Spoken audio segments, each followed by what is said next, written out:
Hello, I'm Paul Deichuk, founder of Elastic Steel Method of Athletic Conditioning. Today I'm going to talk a little bit about the kinesiological stretches and how to apply that to the butterfly stretch. Now there's three separate ways to use the kinesiological stretching. Number one, we can take a kinesiological stretching position which positions the body to isolate specific muscle with usually gravity or strong muscles as leverages, and we can use it specifically that way. We can take the kinesiological stretching positions which also do the same thing, isolate and place easy leverages, and we can place PNF, isometric stretches, reciprocal inhibition, extended length conditioning, and other things into them to make those modalities I just named more effective by placing them into the kinesiological stretching position. Or we can try to apply kinesiological stretches to a standard stretches that are not kinesiological stretches, and this is something I'm going to do today. And what I'm going to do right now is apply kinesiological principle to a butterfly stretch. Now, before you do something like this, my advice is to massage all the muscles as we do in Elastic Steel Professional Fast Flexibility Training Certification. We do the massage, whether it's deep massage, it's oil massage, it's ball massage, whatever kind of massage you do, I would do the massage first. At the same time, I would also warm up the glutes, I would also warm up the hip flexors prior to doing this. Okay, now, once you have the butterfly, remember I made a video about 2 weeks ago which talked about different ways to improve your butterfly stretch, and now we're going to actually take it a step further and talk about kinesiological stretches. So now a real quick kinesiology of the butterfly stretch. What ends up happening here is once you bring the knees in like so, what you have is you have a lateral or an outward rotation of the hip, you have the abduction of the hip. Primarily the upper adductors that do that, adductor brevis, adductor longus, adductor magnus, gracilis, and also the pectineus. And because the legs are so wide apart, we usually don't get the other inward rotators to go in. For instance, gluteus medius, gluteus minimus, tensor fasciae lata.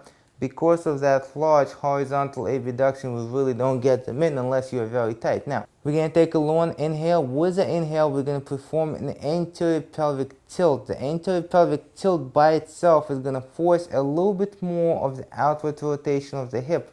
Remember, the adductors, the inward rotators primarily for most people. So what's going to happen is by doing that, we're going to put a little bit more tension on them. The inhale is going to facilitate the relaxation. And once we do that, we're not going to move anything here. Once we let go and we go back into the posterior tilt, naturally we're going to be able to press the knees down a little bit lower.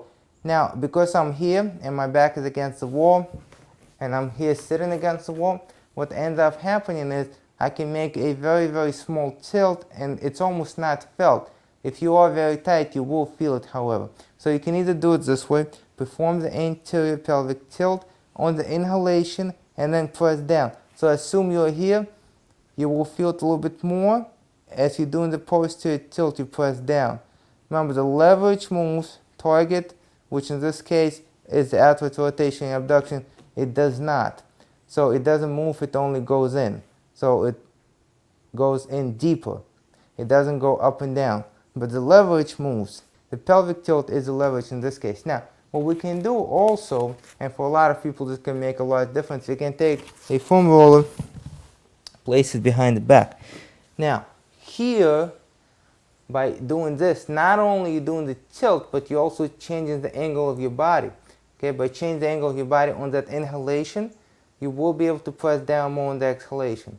Okay, do not let this come back up, because if you let this come back up as you're doing the anterior tilt and as your body is going slightly forward, if that happens and this comes up, then you actually gain no space to move into.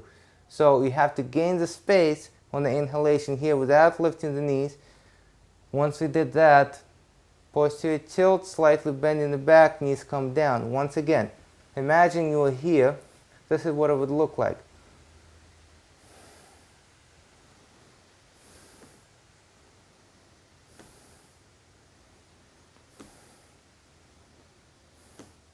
Okay?